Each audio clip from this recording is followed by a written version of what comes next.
शांति।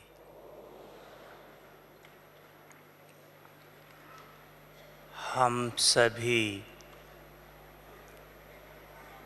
ब्राह्मण आत्माएं पद्मा पदम भाग्यशाली आत्माएं हैं, क्योंकि हमारा बाप ही भाग्य विधाता है। तो जिसका बाप भाग्य विधाता हो तो भाग्य तो बरसे में ही मिल जाता है, लेकिन भाग्य लेने के लिए लायक बनना पड़ता है।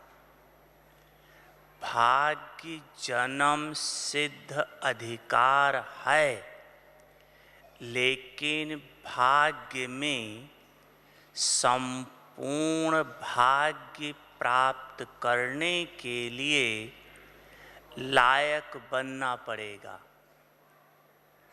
हमारे भाग्य को देखकर बाप दादा भी कहता है, वाह मेरे भाग्यवान बच्चे वाह। आप पिछले होली की मुरली में सुना होगा, बाबा ने कहा कि बाप बच्चों के मस्तक से चमकते हुए भाग्य की रेखा देख रहा है। नयनों से रूहानी शक्ति और स्नेह की रेखा देख रहा है। होठों से मधुर मुस्कान की रेखा देख रहा है। पाँव में अर्थात हर कदम में पदम समाये हुए ऐसे श्रेष्ठ भाग्यवान आत्माओं को बाप दादा देखकर खुश हो रहा है। तो बाबा ने कहा, क्या स्वयं को इस श्रेष्ठ सोमान में स्थित रखते हो कि वाह रे मेरा श्रेष्ठ भाग्य वाह। तो इतना श्रेष्ठ भाग्य वर्तमान समय बाप ने दिया है। हम आप सबका लक्ष्य है संपूर्ण भाग्य प्राप्त करना। संपूर्ण भाग्य, संपूर्ण भाग्य किसे कहा जाता है? संपूर्ण भाग्य अर्थात तन मन धन और जन चारों प्रकार की संपूर्ण प्राप्ति। तन निरोगी काया, कंचन काया, सुंदर काया वाला हो। मन शांत शीतल अच्छे विचार उत्पन्न करने वाला हो। धन अथाह धन की प्राप्ति हो। जन अर्थात संबंध संपर्क आपस में मिठास हो, सुखदायी परिवार हो। यह संपूर्ण प्राप्ति का लक्ष्य ब्राह्मण आत्माओं का है, जो भविष्य में प्राप्त होगा। लेकिन भविष्य का आधार वर्तमान है। इस समय आत्मा जिस प्रकार की जितना पुरुषार्थ करेगी उतना भविष्य पद की प्राप्ति है। अपना सबका लक्ष्य है संपूर्ण भाग्य प्राप्त करना। तो संपूर्ण भाग्य प्राप्त करने की सहज विधि है। वो विधि है कि भगवान को राजी कर लो। भाग्य विधाता बाप को राजी कर लो तो संपूर्ण भाग्य प्राप्त हो जाएगा। भाग्य विधाता का 3 रूप है, दाता, विधाता और वरदाता। तीनों रूप से भगवान को राजी करो, दाता, विधाता और वरदाता। अगर आपके ऊपर दाता राजी है, उसकी निशानी क्या है? अगर दाता राजी है, उसकी निशानी है जिस आत्मा के ऊपर भगवान दाता के रूप में राजी है, ऐसी आत्मा ज्ञान, गुण और शक्तियों के खजानों से संपन्न होगी।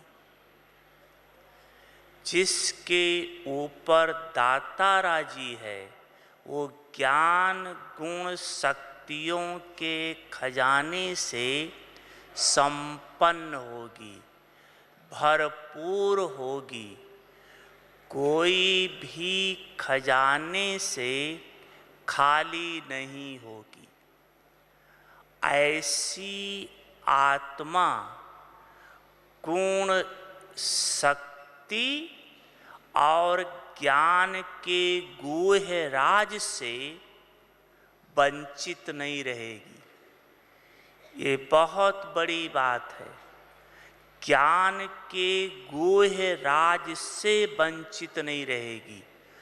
ज्ञान हम सब सुनते हैं, लेकिन ज्ञान का गुह्य राज क्या है, यह जिसके ऊपर दाता राजी है वही समझ सकता है। उदाहरण के रूप से जैसे देखो, बाबा कहता है कि आप बच्चे अर्थात ब्राह्मण बच्चे महान बच्चे हैं, राजयोगी बच्चे हैं। तो जो राजयोग सीख रहे हैं वो सबसे महान हैं, भगवान के बच्चे हैं। लेकिन जब आप राजयोग सीख करके पढ़ाई पूरी करेंगे तो आप क्या बनेंगे? देवता बनेंगे ना। शरीर छोड़ने के बाद देवता बनेंगे ना। तो देवता बड़े हैं या ब्राह्मण बड़े हैं? तो आप पढ़ाई पढ़ने के बाद, पास होने के बाद आप देवता बने तो नीचे गए या ऊपर चढ़े?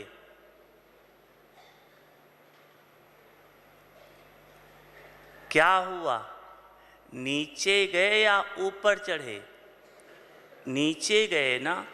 तो भगवान पढ़ाई पढ़ाए और नीचे जाएं, ये कभी ऐसा सुना है क्या? कोई 8वीं क्लास में पास होगा तो 9th में जाएगा या 7th में आ जाएगा? जरूर आगे बढ़ेगा ना। तो जब ब्राह्मण ने पढ़ाई पास की तो आगे बढ़ेंगे या नीचे जाएंगे? बोलो शक्तियां, आगे जाना चाहिए ना। लेकिन बनते तो आप देवता हो, देवता तो आपसे छोटे हैं। फिर क्यों बाबा ने ये शब्द कहा? इसका गूढ़ राज क्या है? मैं आपको इसलिए ये बात बताए गूढ़ राज के कारण। आप ये शब्द सुनते हो रोज, लेकिन क्या कभी सोचा इस बात के बारे में कि हम ब्राह्मण ऊंचते ऊंच भगवान हमको पढ़ाए और पढ़ करके हम नीचे जाएं? देवता तो ब्राह्मणों से छोटे ही है ना। लेकिन नहीं, भगवान पढ़ाता है तो जरूर ऊंचते ऊंच प्राप्ति है। क्या है? ज्ञान का गूढ़ राज।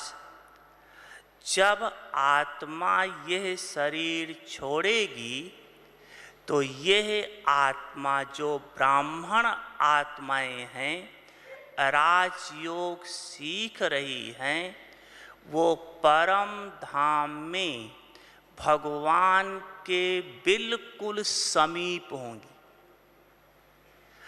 कोई भी धर्म पिता या कोई भी पिता भगवान के समीप नहीं जा सकता है सिवाय ब्राह्मण आत्माओं के।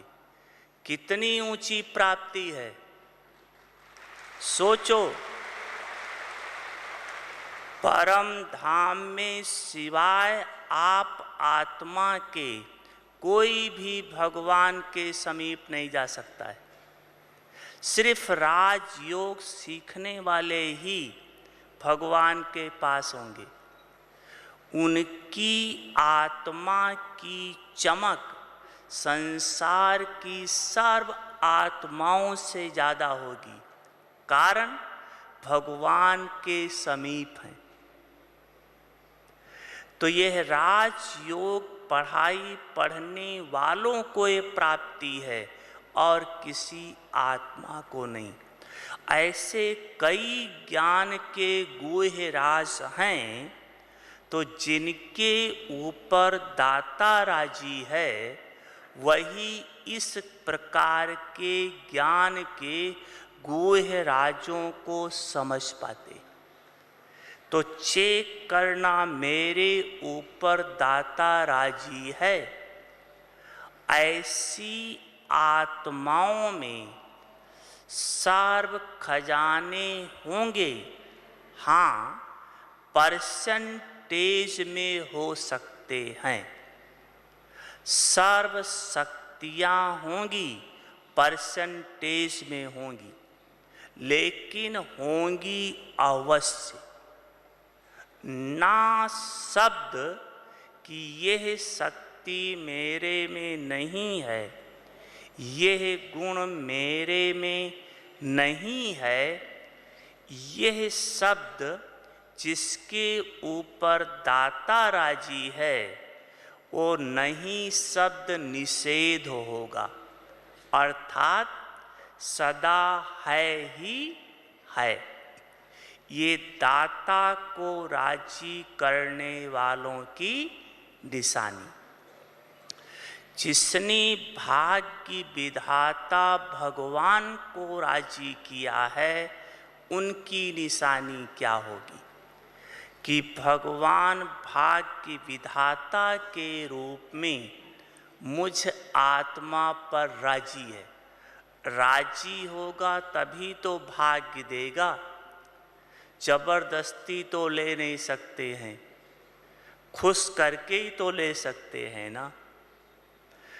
तो भाग्य विधाता जिस आत्मा के ऊपर राजी है, उसकी निशानी, उसके मस्तक में सदा भाग्य का सितारा चमकता हुआ अनुभव होगा। उसके सूरत और सीरत में रूहानियत की अनुभूति होती रहेगी। उसकी मूरत से राजी अर्थात संतुष्ट होने का फीचर्स दिखाई देगा कि यह आत्मा भरपूर है, सर्व प्राप्तियों से संपन्न है, ऐसा उसका फीचर्स चेहरा दिखाई देगा। ऐसी आत्मा की सूरत से, एक है मूरत, एक है सूरत, उसकी सूरत से रूहानी सीरत की झलक सबको दिखाई देगी। इसी मूरत में ही आपकी सूरत रूहानी झलक वाली दिखाई पड़ेगी। ऐसी भाग्यवान आत्मा की निशानी प्रैक्टिकल में दिखाई देगी। और जिसके ऊपर वरदाता राजी है, उसकी निशानी क्या होगी? क्योंकि भगवान दाता, विधाता, वरदाता है, तो जिसके ऊपर वरदाता के रूप से भगवान राजी है, उसकी निशानी बताएंगे क्या निशानी है? आपके ऊपर भगवान वरदाता के रूप में राजी है, क्या आपको अनुभव होगा?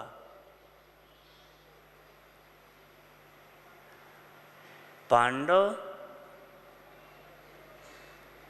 शक्तियां, अच्छा अपने मन में विचार करना।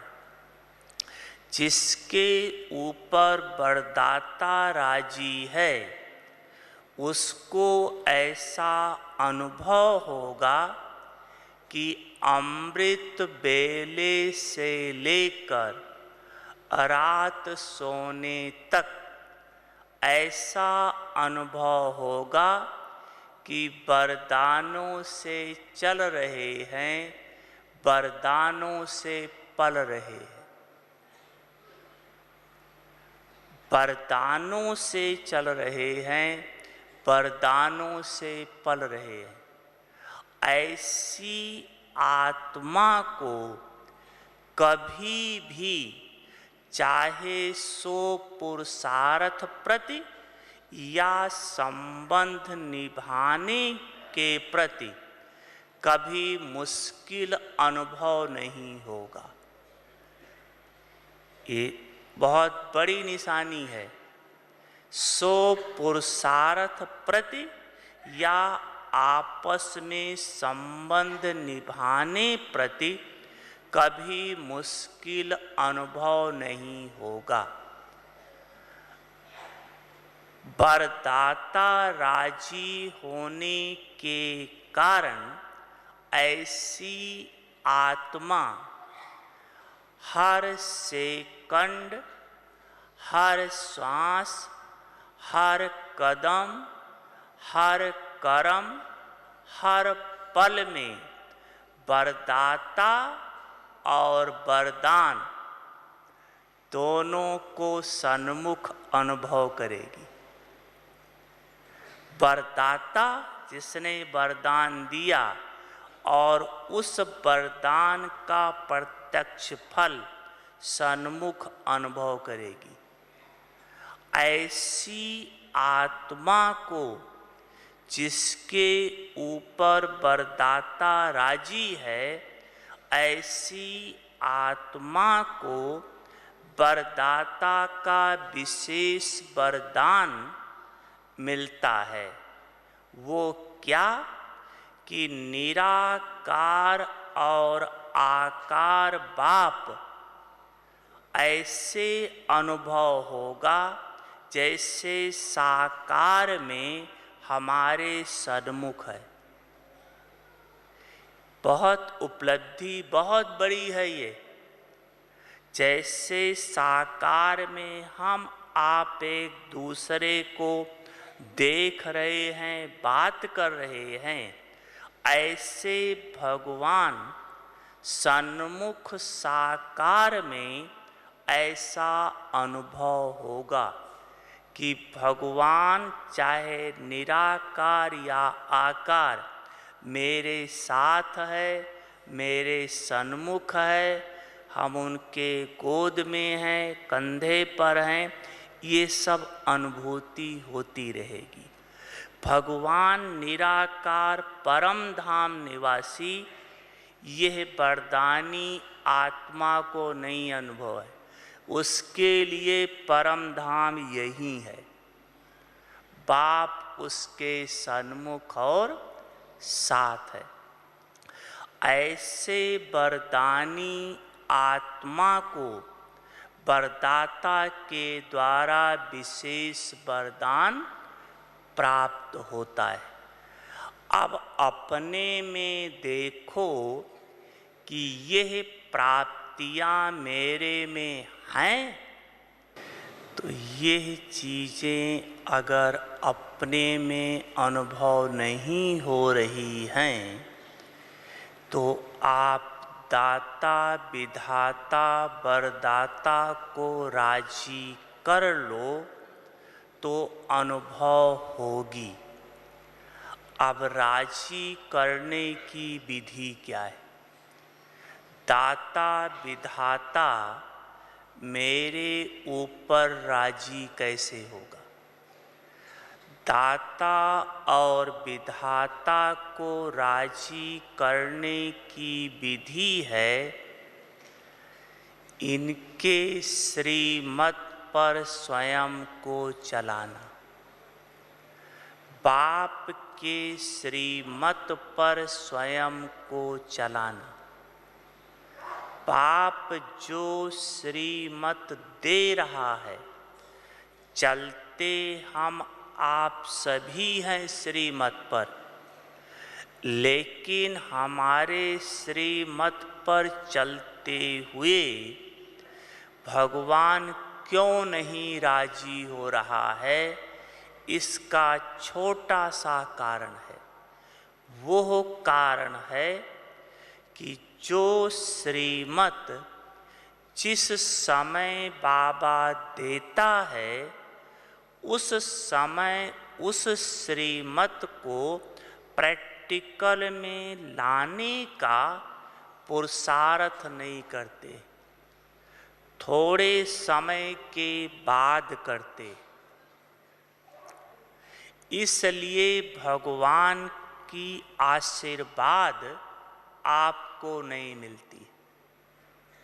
जैसे मान लो आप अभी बीमार हो, आपको कोई दवा की आवश्यकता है, आप किसी को कहो कि आप ये दवाई लाकर दे दो, और उस समय वो व्यक्ति दवा लाकर ना दे, बाद में आपको ढेर सारी दवाइयाँ लाकर दे दे, तो क्या आप उसके ऊपर खुश होंगे?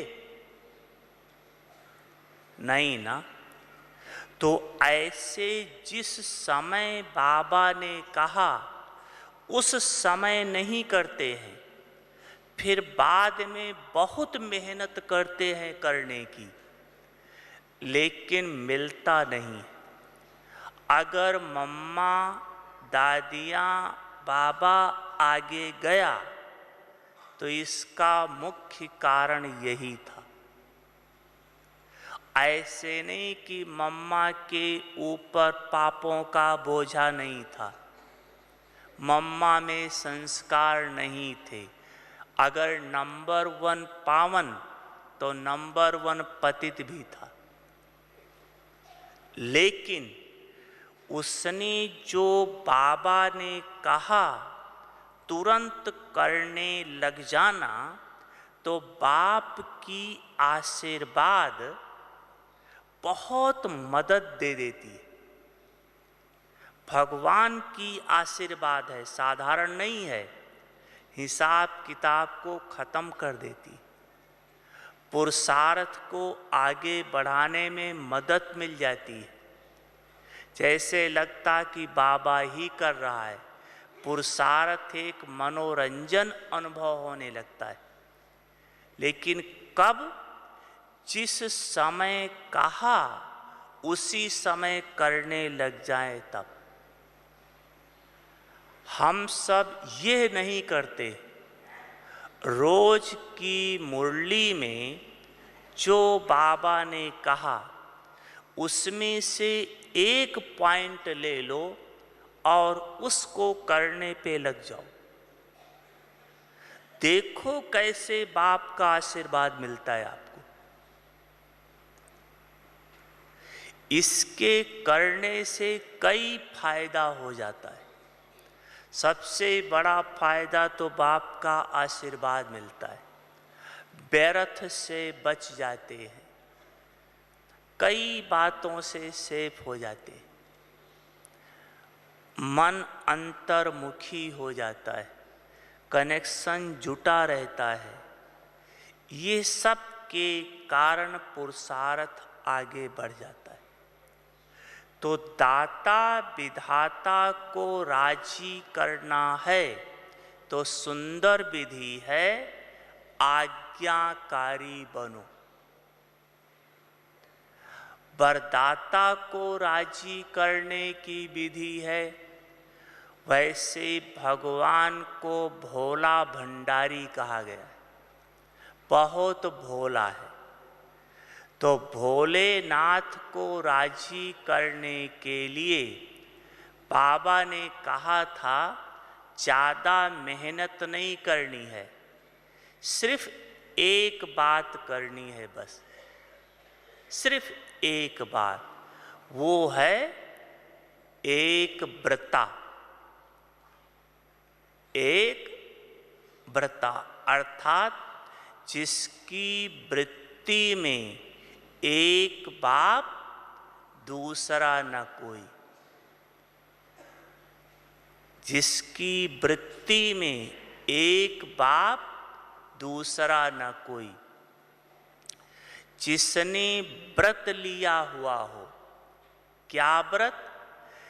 कि बस तुम ही संग खाऊं, तुम ही संग खेलूं, तुम ही से बात करूं, अर्थात मेरा तो एक शिव बाबा, दूसरा न कोई। जिसने यह व्रत लिया हो, एक मेरा शिव बाबा, दूसरा न कोई, सर्व संबंध से, सर्व रूपों से, सर्व भावों से मेरा एक। यह अगर प्रैक्टिकल में ले आओ तो वरदाता राजी हो जाएगा। तो जिसके ऊपर दाता, भाग्य विधाता और वरदाता राजी है, उसको संपूर्ण भाग्य प्राप्त हो जाएगा। तन मन धन जन का भाग्य। अब तन का भाग्य किसे कहेंगे? क्योंकि हम आत्माएं इस शरीर में कल्प के अंत वाला शरीर है। इस शरीर से आत्मा को सारा हिसाब किताब चुकतू करना है। निरोगी काया, कंचन काया, सुंदर काया, ये तो सतयुग में मिलेगी। लेकिन वर्तमान समय इस तन का क्या भाग्य है? एक बार ऐसे हमने अव्यक्त बाबा से कहा था कि बाबा, यह शरीर इतना कर्म भोग रहा है, भोगती आत्मा ही है, लेकिन पाप किसी और शरीर ने किया। फिर पिछले जन्म में ये शरीर तो नहीं था, तो पाप किसी और शरीर ने किया, भोगता ये क्यों शरीर है? भाई इस शरीर ने जो किया हो उतना भोगे, दूसरे शरीर से हुआ है ना, तो वो भोगे, ये क्यों भोग रहा है? तो बाबा ने कहा था, बच्चे, जो इस शरीर को प्राप्त हुआ किसी शरीर को प्राप्त ही नहीं हुआ है।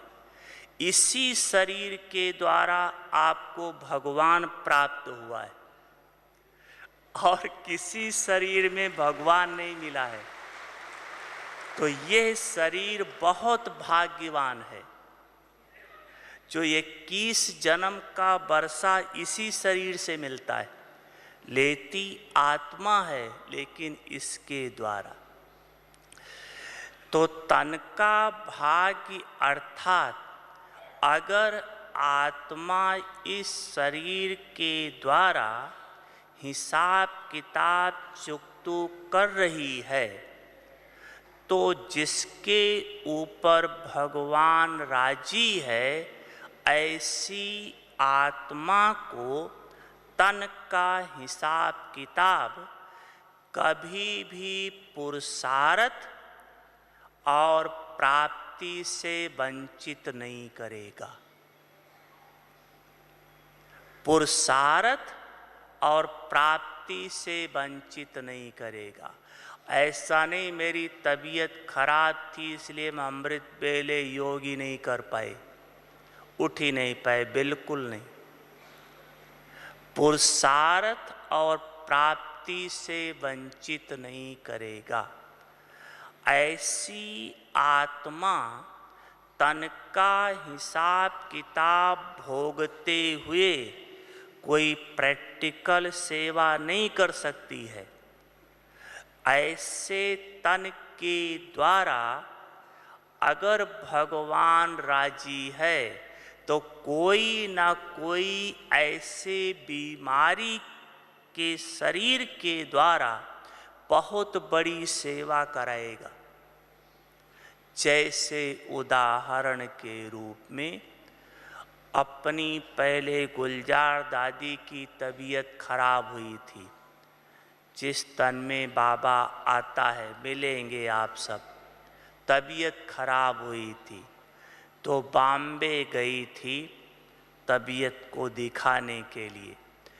तो जो एशिया का, पूरे एशिया खंड का 2nd नंबर का डॉक्टर अशोक मेहता है, उसके पास गए थे दिखाने।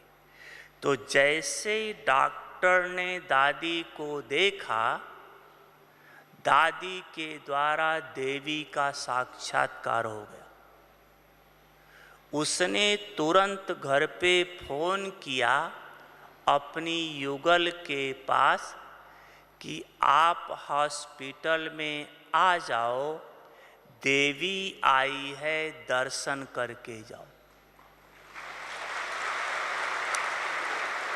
देखो है तन बीमार और सेवा कितनी बड़ी किया। वो डॉक्टर रेगुलर स्टूडेंट बना, जैनी था, अपने ग्लोबल हॉस्पिटल का डायरेक्टर है। कितनी अपनी बहनों की उसने ऑपरेशन किया, सेवा किया, कर रहा है, अब भी कर रहा है।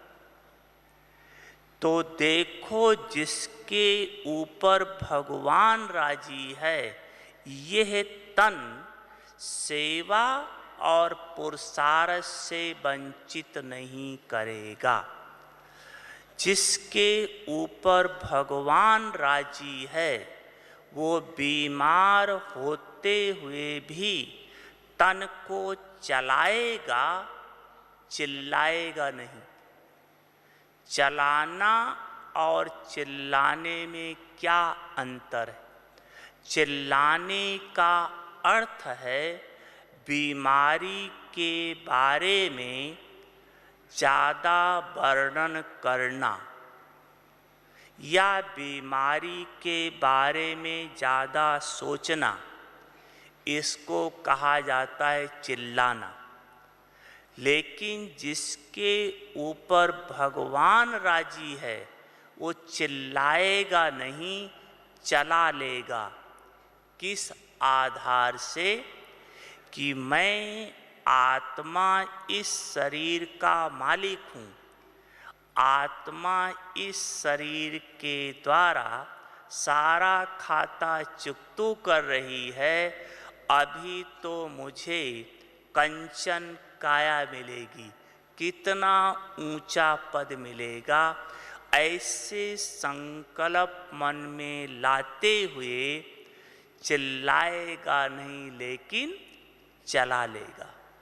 बाबा ने कहा, हे योगी बच्चे, शब्द ही ऐसे, हे योगी बच्चे, कर्म भोग के समय कर्म भोग के बारे में ज़्यादा चिंतन नहीं करो। अगर कर्म भोग के बारे में चिंतन करते हो तो आपकी मन बुद्धि कर्म भोग की तरफ चली जाएगी। आत्मा रूहानी शक्ति से कमज़ोर हो जाएगी, नर्वस हो जाएगी। और यह नियम है, जिस चीज़ के बारे में ज़्यादा सोचो वो वहाँ ठहर जाता है। इसलिए हे योगी बच्चे, शरीर को चलाओ, राज को समझो, चिल्लाओ नहीं। इसको कहा जाता है तन का भाग्य। सेवा और पुरुषार्थ में प्राप्ति में वंचित नहीं। दूसरा है मन का भाग्य। मन के भाग्य की निशानी है कि जिसके ऊपर भगवान राजी है उसका मन सदा खुश रहेगा, उसका मस्तक सदा सर्व प्राप्तियों से संपन्न होने के कारण चमकता रहेगा। देखा होगा, अपने को भी सबको अनुभव होगा कि जब योग अच्छा लगता है, आत्मा प्राप्ति करती है तो मस्तक चमकने लगता है। आत्मा यहीं बैठी है ना, उसकी प्रभाव पहले मस्तक पर, फिर नयन पर, फिर चेहरे पर आता है, जो प्राप्ति होती है। और तीसरी बात बाबा ने कहा कि ऐसी आत्मा को सबसे बड़ी प्राप्ति है व्यक्ति, वस्तु और पुराने संसार से मन स्वतः ही हटा हुआ होगा। अर्थात कहीं भी जरा सा लगाव या झुकाव नहीं होगा। ऐसी आत्मा के लिए मन मना भाव होकर रहना अति सहज हो जाएगा। अर्थात ऐसी आत्मा सहज ही मन मना भाव होकर रहेगी। ये है मन का भाग्य। चेक करना, क्या ये भाग्य मुझे प्राप्त है? नहीं है तो भगवान को राजी कर लो। तीसरा है धन का भाग्य। इस ब्राह्मण जीवन में जिसने भगवान को राजी किया हुआ है, उसको इस जीवन में, चूँकि पूरे कल्प का अंत का शरीर है, हिसाब किताब है, बाबा ने कहा उसको जितना आराम से खाने पीने के लिए, रहने के लिए चाहिए, उतना उसको अवश्य प्राप्त होगा। भगवान करोड़पति लखपति नहीं बनाएगा, लेकिन जितना चाहिए उतना प्राप्त होगा। उसको यह कमी नहीं होगी जिसके ऊपर भगवान राजी है। और दूसरा है सेवा के लिए धन। सेवा के लिए धन। तो बाबा ने कहा जिसके ऊपर भगवान राजी है, उसके पास सेवा के लिए जितनी आवश्यकता है उससे ज़्यादा आ जाएगा। भंडारा और भंडारी भरपूर रहेगी, बरकत और रहेगी। लेकिन किस आधार से? अगर भगवान राजी किया हुआ है तो। अब मान लो आपको धन की आवश्यकता है, तो किस तरह से भगवान देगा? देने की विधि 3 है भगवान की। एक, या तो आप प्रकृति जीत बन जाओ, जैसे सतयुग में आत्मा प्रकृति जीत है, तो प्रकृति दासी है, सब कुछ है। या तो प्रकृति जीत बनो, और या तो शिव बाबा प्रकृति का पति है, उसको राजी कर लो। तो जहाँ प्रकृति का पति होगा, प्रकृति वही होगी।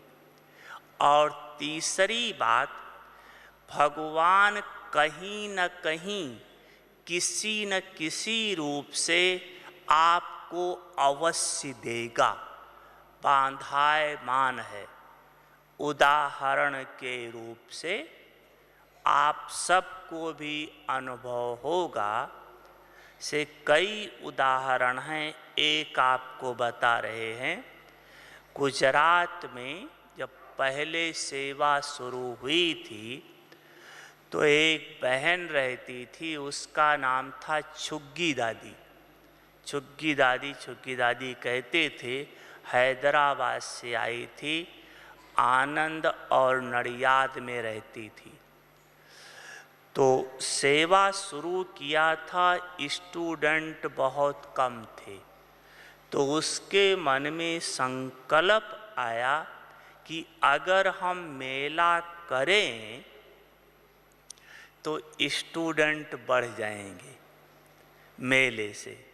तो उसने दादी को कहा, प्रकाश मणि दादी को, क्योंकि ये बाबा के अव्यक्त होने के बाद की बात है, तो दादी से बोला, दादी मुझे मेला करना है। तो दादी ने कहा, तुम्हारे पास कितना है? तो बोला 10,000 है। तो बोला 10,000 में मेला कैसे होगा? और ना इतने स्टूडेंट हैं जो आ जाएगा, कम से कम 50,000 तो चाहिए। बहुत पुरानी बात है, तब 50,000 की वैल्यू थी, अब तो कुछ नहीं है वैल्यू। तो कम से कम 50,000 तो चाहिए।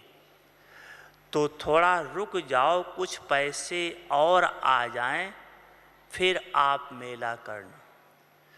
तो वो अमृत वेले योग में बाबा से लड़ती थी। बाबा, आप कहते हो कि मैं बच्चों की हर आस पूरी करता हूँ, बच्चे का मैं सर्वेंट हूँ, ओबीडियंट सर्वेंट हूँ, जो बच्चे कहते इच्छा पूरी करूँगा। तो बाबा मुझे मेला करना है, पैसा चाहिए। अब पैसा दो, मुझे पैसा चाहिए, ऐसे योग में कहती थी। तो एक बार क्या हुआ, एक भाई आया, करीब सुबह का 10 बजे का समय था। छुग्गी दादी बैठी थी, छोटा सा सेंटर था। तो आया, तो उसने आते ही छुग्गी दादी को देख करके पहला प्रश्न पूछा, क्या तुम्हारा नाम लक्ष्मी है क्या? उसका पहले का नाम लक्ष्मी था। तो बोला, इससे क्या आपको मतलब है? आप आओ, आश्रम देखो और अपना जाओ। तो उसने कहा, क्या आपकी शादी हुई थी इतने साल पहले क्या? तो जो कह रहा है वो सत्य है। वो फिर वही बोला, आपसे इन बातों से क्या मतलब है? तो उसने कहा, क्या शादी के थोड़े समय के बाद आपका पति मर गया था क्या? और बात सब सत्य है, वही बात है। फिर उसने पूछा, अच्छा ये बताओ, आपको दहेज में कितना रुपया मिला था? तो उस समय सिंधी लोग बताते नहीं थे, ऐसे चुपके से दे देते थे, कितना है कुछ पता नहीं। तो 40,000 रुपये दहेज में उनको मिले थे, पति के पास थे। तो जो भाई आया था उनके पति का दोस्त था। तो उस समय उसको बिजनेस में बहुत घाटा लग गया था। तो वो 40,000 रुपया उठाकर उसने उसको दे दिया था। ये छुग्गी दादी को पता नहीं था, वो उसको दिया हुआ था। तो वो उस भाई जब आया तो उसने कहा, अच्छा ये बताओ दादी, आपको कुछ मेला करना है क्या? तो बोला, हाँ करना तो है। तो बोला, मैं पैसा देने आया हूँ। पैसा देने आए? तो उसने पूछा, नहीं हम तो किसी से पैसा नहीं लेते हैं, आप आओ देखो, पहले देखो समझो, फिर उसके बाद जो करना होगा करना। तो अंदर गया, छुग्गी दादी उसको समझाना शुरू किया। तो उसके मन में तो था ही, हमने 40,000 रुपया लिया है, तो वो था मैं इसको दे दूं और चला जाऊं, कहीं सूद ब्याज सहित न मांग ले। और ये था कि समझ लो फिर उसके बाद देना। तो समझते समझते जब बाबा का चित्र था, जैसे उसको देखा, साकार बाबा का, ब्रह्मा बाबा का, जैसे उसको देखा, वो जोर से बोला, ये बुढ़ा कौन है? तो छुग्गी दादी ने बताया कि इसी के द्वारा भगवान सब कुछ कर रहा है, वही तो आपको बता रही हूँ। उसने बताया, बुढ़ा मेरी नींद हराम कर रखा है, रोज सुबह आता है, रोज सुबह कहता है कि जाओ बच्ची को मेला करना है, पैसा दे के आओ, बच्ची को मेला करना है, पैसा दे कर के आओ, इसलिए हम आपको ये पैसा देने आए हैं, आप ये पैसा स्वीकार करो। तो देखो, अगर भगवान राजी है तो कहीं न कहीं, किसी न किसी रूप से आपकी मनोकामना पूरी करेगा। ठीक है? अच्छा, समय हो गया है। 2 के बारे में आप सोचना, एक ही बचा है, जन, कि जन का भाग्य किसे कहा जाता है। तो आप दाता विधाता वरदाता को राजी करो, संपूर्ण भाग्य की प्राप्ति करो और भविष्य में संपूर्ण प्राप्ति संपन्न राज्य करो। अच्छा, ओम शांति।